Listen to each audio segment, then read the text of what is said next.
Alors bienvenue dans cette première vidéo dans laquelle je vais te partager mon kit de pacification d'urgence. Bien évidemment, ce kit va être plus utile si tu es au beau milieu d'une crise dans ta relation, mais pas seulement. Ce kit vient avec des informations essentielles qui peuvent te servir pour toujours, qui peuvent te servir à tout moment. Donc je t'invite à regarder cette vidéo aujourd'hui et à y revenir plus tard dans le programme si tu sens que tu en as besoin. La première chose que je t'invite à faire, c'est de faire un scanner complet de ton état de présence. Ton état de présence, c'est à la fois ce qui se passe à l'intérieur de ton corps, tes sensations, ce qui se passe à l'intérieur de ta tête, tes pensées, ce qui se passe là maintenant pour toi au niveau émotionnel, et comment tu te sens au niveau énergétique. Est-ce que tu as une bonne énergie ou est-ce que tu as une énergie plus lourde?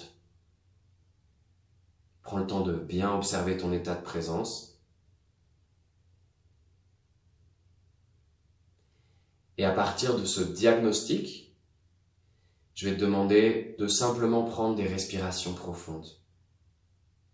D'inspirer profondément par le nez et d'expirer profondément par la bouche. Plusieurs fois.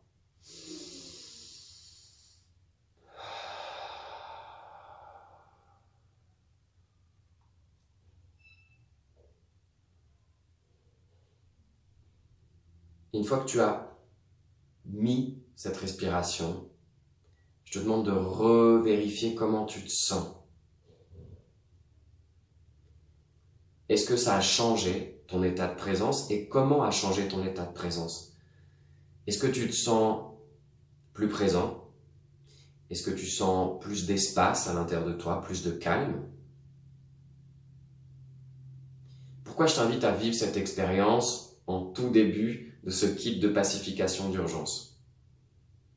Eh bien tout simplement, quand tu prends le temps de respirer consciemment, bien sûr, c'est pas simplement respirer, c'est respirer profondément et avec attention, c'est-à-dire sentir l'air qui rentre à l'intérieur de ton corps et sentir l'air qui sort.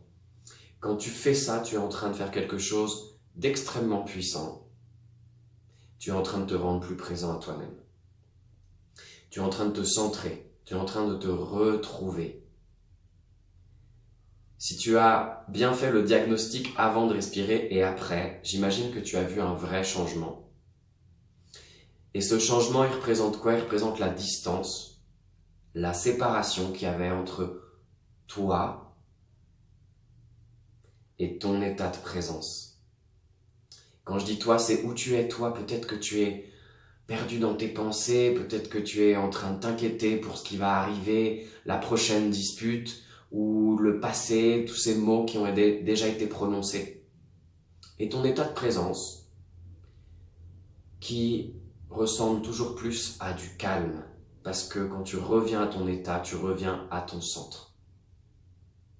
Donc je te demande de vivre cette expérience tout simplement parce qu'en état d'urgence dans ta relation, en état de tension, qu'est-ce qui se passe concrètement? Quels sont les phénomènes que tu peux observer en état de crise? Quand je dis les phénomènes, ça n'a rien à voir, pas rien à voir, mais c'est très différent de l'interprétation que tu donnes. On verra plus loin dans le programme, de manière plus approfondie, la différence entre les faits et nos interprétations des faits. Je te donne un exemple très simple. Un fait, ça peut être il ou elle est entré dans la pièce, ne m'a pas regardé, a pris un livre et est reparti. Une interprétation pourrait être il ou elle ne fait pas attention à moi, je suis pas importante pour lui, pour elle. Une autre interprétation complètement différente pourrait être il ou elle est complètement concentrée sur ce qu'elle est en train de faire. Donc, quand on entre en conflit, quels sont les phénomènes qu'on observe? Le stress, la peur, l'accélération, la distance, les mécanismes de défense. on est dans du mode survie. On active la partie de notre cerveau qui n'est pas la plus évoluée, qui n'est pas la plus intelligente, qui n'est pas la plus compatissante. C'est le lobe frontal qui a vraiment à voir avec notre survie. Donc forcément, quand on est en tension, connecté à ce mode survie, la violence est là. L'attaque, la défense, les paroles qui ne sont plus contrôlées, qui sortent sans qu'on puisse contrôler le flot de paroles et les paroles qui vont sortir, qui vont pouvoir blesser.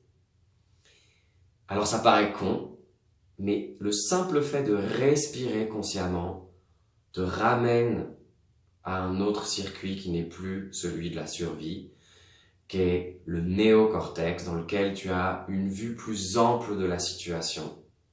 Et surtout, tu reviens à ton centre. Donc, tu ouvres une possibilité de sortir, de court-circuiter le mode survie, donc la violence. C'est basique, mais c'est une grande clé pour revenir à un état de partage hors de la tension. Maintenant, qu'est-ce que j'ai à vous dire à tous les deux par rapport à votre conflit? Qu'est-ce que j'ai à vous dire à tous les deux? Eh bien, vous avez tous les deux raison. Et en même temps, vous avez tous les deux tort. Pourquoi? Parce que vous portez tous les deux une vérité qui est donc vraie et à la fois partielle. Donc vous avez à la fois tort et à la fois raison. Quand je dis une vérité, je pourrais même prendre un exemple extrême d'une personne qui est en pleine crise psychotique et qui a une hallucination. Pour cette personne, ce qu'elle voit, c'est vrai. C'est vrai pour elle. Donc ce que tu vis, même si ça paraît dément de l'extérieur, c'est vrai pour toi, donc ça a une valeur. Quand on reconnaît cette valeur, on peut reconnaître que vos deux vérités partielles se valent. 50-50. Je sais que ça peut être très difficile si tu te sens surtout à la place de celui qui donne trop, qui n'est pas écouté, celui qui vit un peu l'agression, le manque d'amour. Crois-moi, je te comprends. J'ai été là aussi. Et quand tu te trouves là, c'est très dur de voir que c'est 50-50. On est plutôt sur du 97% de responsabilité de l'autre et 3%. Par rapport à ça, j'ai deux choses à te dire qui sont fondamentales. Quand tu n'arrives pas à voir que c'est 50-50, qu'est-ce qui se passe en profondeur? Qu'est-ce qui se passe dans le fond? 1. Tu n'arrives pas à reconnaître que vous êtes égal à égal, c'est-à-dire que tu te vois soit moins, soit plus petit, moins fort, et l'autre plus grand. Et je sais que c'est quelque chose que tu peux vivre de manière réelle, mais en même temps, laisse-moi te dire que c'est une pensée, c'est une croyance. Et face à cette croyance, comme toute croyance, la première des choses à faire, est-ce que cette croyance t'apporte et te fait du bien et honore ce que tu es? Donc là, c'est très clair que non. Et du coup, face à cette croyance qui ne t'avantage pas, pourquoi ne pas simplement commencer à penser, à dire à cette croyance, cette idée que tu es moins ou plus que l'autre? Et si ce n'était pas vrai? Et si c'était faux? Tout simplement induire cette pensée est le début du court-circuit, du déséquilibre dans la relation, pour retrouver le 50-50.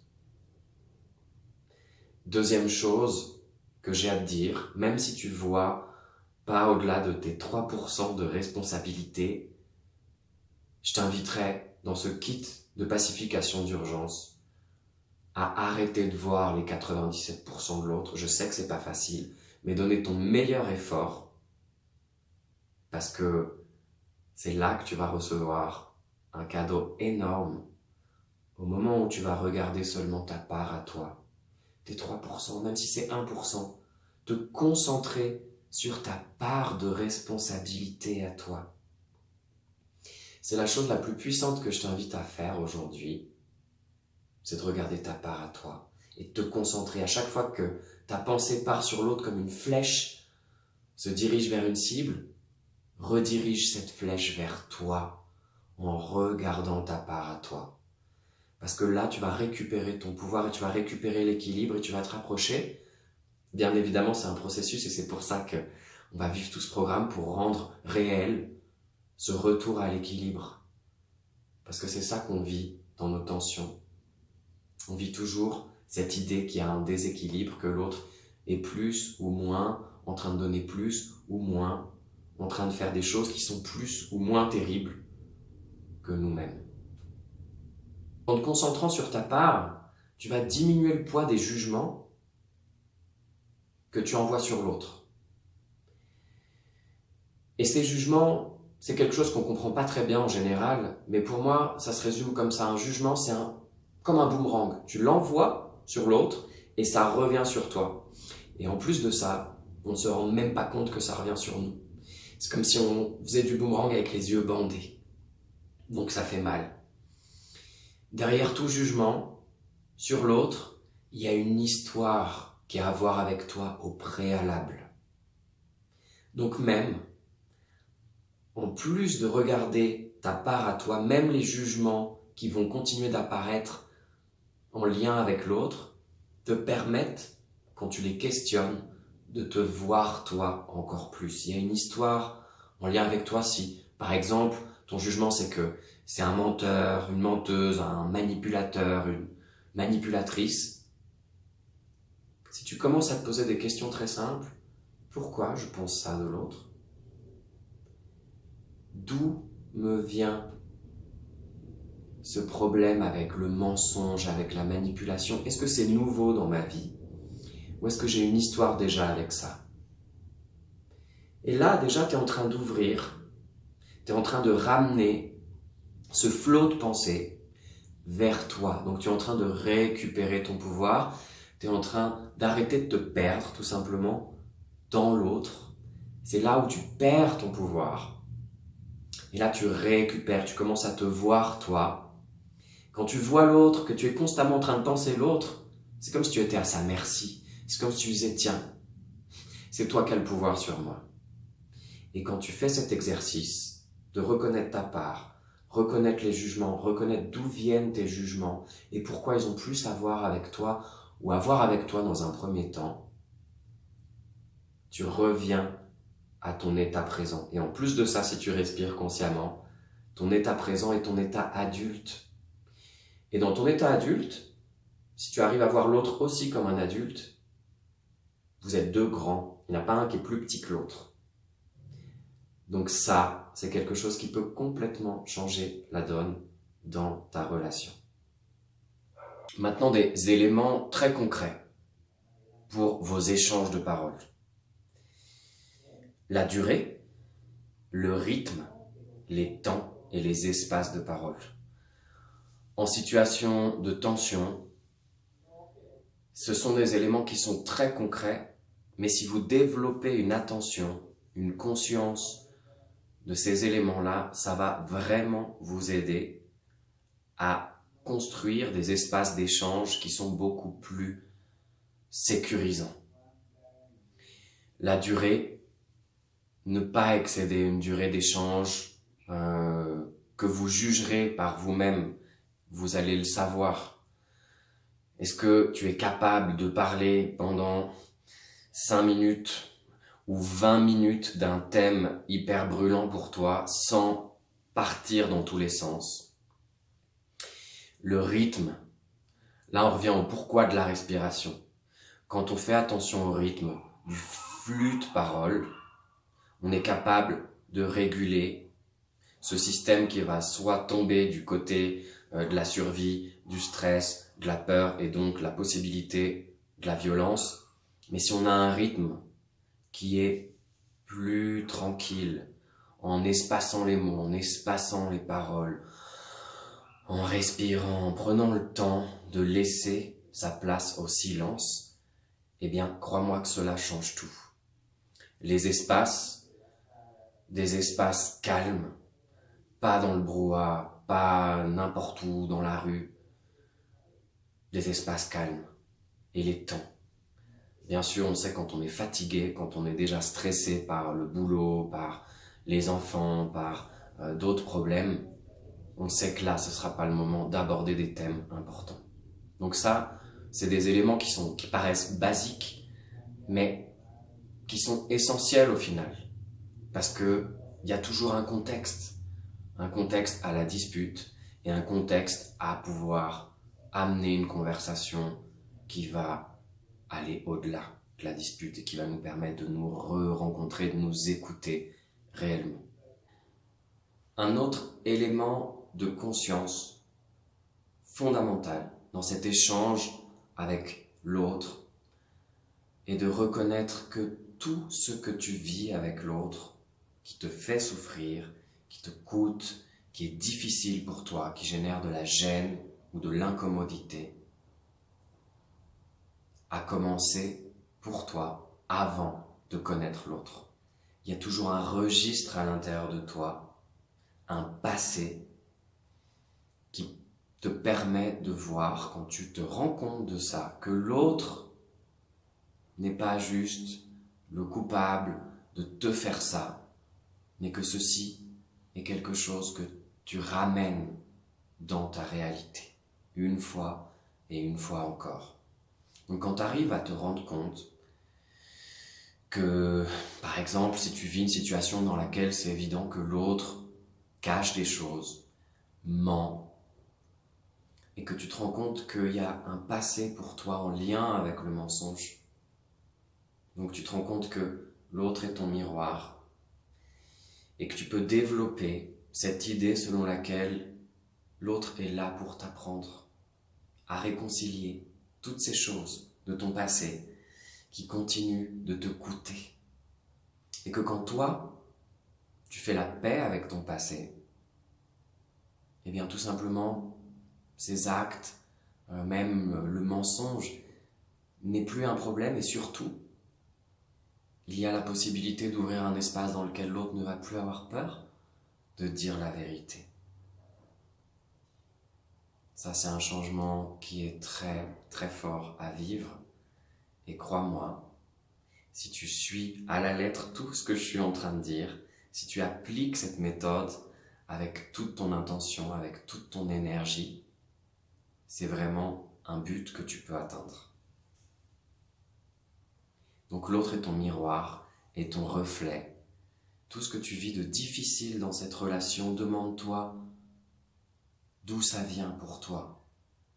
Et aussi, demande-toi si toi tu n'as pas déjà fait la même chose ou si tu ne t'autorises pas à faire la même chose. Parce que quand tu penses comme ça, que toi tu ne t'autorises pas à faire la même chose, c'est là où se rompt l'équilibre, où tu commences à croire que tu es meilleur que l'autre est moins bon que toi, et donc que tu peux te mettre dans cette position de juge. Et là se rompt l'équilibre du couple, parce que dans le couple, ce qui nous permet de vivre l'amour simplement, l'amour qui fait du bien, c'est de trouver et retrouver une fois et une fois encore cet équilibre. Enfin, mon dernier conseil, je crois que c'est mon préféré, voilà. Si c'est hyper tendu, vraiment, si tu sens que malgré tous les conseils précédents, tu arrives à la conversation, tu te prépares, tu reconnais ta partie, tu appliques la communication non violente, mais c'est trop fort. Déjà, je te comprends, je sais que des fois c'est beaucoup trop fort. Donc si c'est beaucoup trop fort, l'important, ça serait que tu le reconnaisses au préalable avant d'aller à la rencontre, avant d'aller à l'échange. Et là, mon meilleur conseil, c'est de te décharger. Si tu es plein de haine, de rage, de rancœur, de jugement et que tu n'arrives pas face à ça, crois-moi, c'est normal. Il y a des moments où, même entraîné, même à la fin du programme, même 10 ans après, si tu appliques tous les jours et tu progresses, il y a des moments où c'est trop fort, il y a des moments où simplement on ne peut pas gérer avec ça. Et là, c'est le moment où il faut décharger. Donc je sais pas comment tu vas le faire toi. Moi je peux te dire que mon meilleur moyen de décharger, c'est prendre un oreiller, me mettre à quatre pattes sur mon lit, et voilà, je tape, et je tape, et je tape, et je crie. Et je crie avec cette idée de oui, au début c'est de la colère contre l'autre, mais mon intention, c'est d'arriver à me rendre compte que c'est pas l'autre. C'est pas l'autre, c'est toujours moi. C'est toujours moi qui ai cédé un pouvoir, qui me suis laissé faire. Et donc c'est toujours à moi de me récupérer. Et quand je me récupère, il n'y a plus de rancœur face à l'autre, je peux juste faire ce qui est très censé de faire, poser ma limite. Dire ma nécessité, c'est ça, c'est d'avoir des conversations calmes. Je ne peux pas me permettre, pour avoir une conversation et être bien dans l'échange, d'avoir des conversations avec des cris, avec des heurts. Donc peut-être que pour toi c'est différent. Décharger, ça peut être écrire, ça peut être peindre, ça peut être créer quelque chose, ça peut être aller courir, ça peut être faire du sport, crier, peu importe, mais vraiment sentir que cette charge que tu as à l'intérieur de toi, tu peux la mettre dehors et pas justement dans ta relation, la jeter à la figure de l'autre, mais faire ton propre travail toi-même, avec toi-même, parce que c'est à toi au final et c'est toi qui es responsable. Tu n'es responsable que pour toi, tu n'es pas responsable pour l'autre.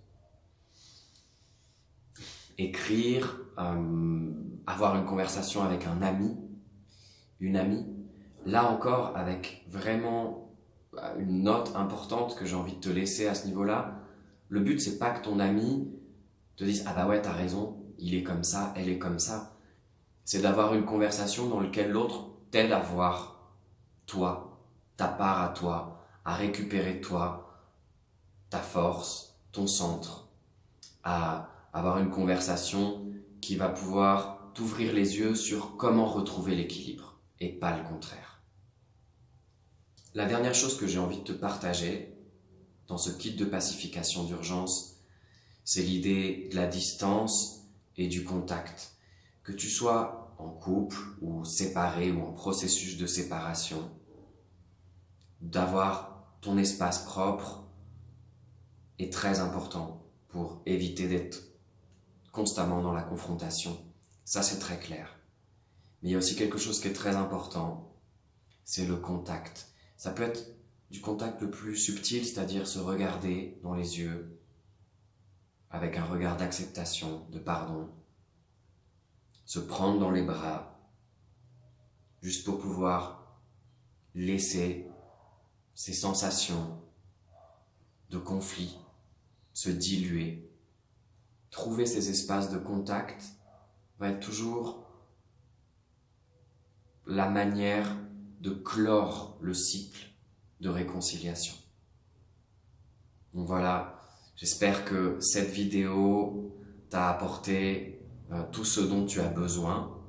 N'hésite pas à écrire si tu as des questions pour les présenter lors des séances collectives. Je serai ravi de répondre à toutes tes questions. À très vite.